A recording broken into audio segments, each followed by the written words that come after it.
ஆளுநருக்கு எதிரான வழக்கில் உச்சநீதிமன்றம் வழங்கிய தீர்ப்பை அடுத்து திமுகவினர் கொண்டாட்டங்களில் ஈடுபட்டு வருகின்றனர். கூடுதல் விவரங்களோடு இணைக்கிறார் நமது செய்தியாளர் வெங்கட்ரமணன். வணக்கம் வெங்கட்ரமணன், விவரம்.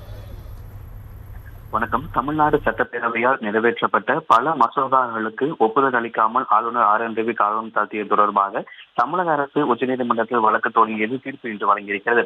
இந்த தீர்ப்பை வரவேற்கும் விதமாக தமிழ்நாடு முழுவதும் இருக்கக்கூடிய திமுகவினர் பல்வேறு கொண்டாட்டங்களில் ஈடுபட்டு வருகிறார்கள்.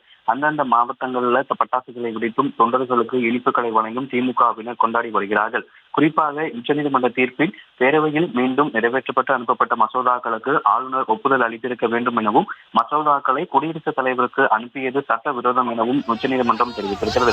பேரவையில் நிறைவேற்றப்பட்ட 10 மசோதாக்களை ஆளுநர் நிறுத்தி வைத்தது சட்டவிரோதம் எனவும் ஆளுநர் தன்னிச்சையாக செயல்பட முடியாது, மாநில அரசின் ஆலோசனைப்படியே செயல்பட வேண்டும் என உச்சநீதிமன்றம் கூறியதை அடுத்து தமிழகம் முழுவதும் இருக்கக்கூடிய திமுகவினர் இந்த தீர்ப்பை பட்டாசு வெடிக்கும் இனிப்புகளை வழங்கியும் கொண்டாடி வருகிறார்கள். ஏற்கனவே இது தொடர்பாக பேரவையில் பேசிய முதலமைச்சர் வரலாற்று சிறப்புமிக்க தீர்ப்பு எனவும் இந்த தீர்ப்பு தமிழ்நாடு மட்டுமின்றி மற்ற மாநிலங்களுக்கும் கிடைத்த வெற்றியாகும் எனவும் அவர் பேசியிருக்கக்கூடிய சூழ்நிலையில் தமிழகம் முழுவதும் திமுகவுடைய தொண்டர்கள் பட்டாசுகளை வெடித்தும் இனிப்புகளை வழங்கியும் இந்த தீர்ப்பை கொண்டாடி வருகிறார்கள்.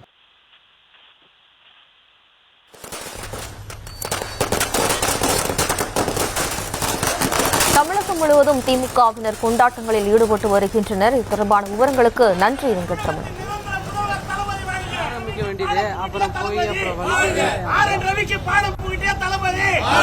நிரந்தர முதல்வர் தமிழக தளபதி.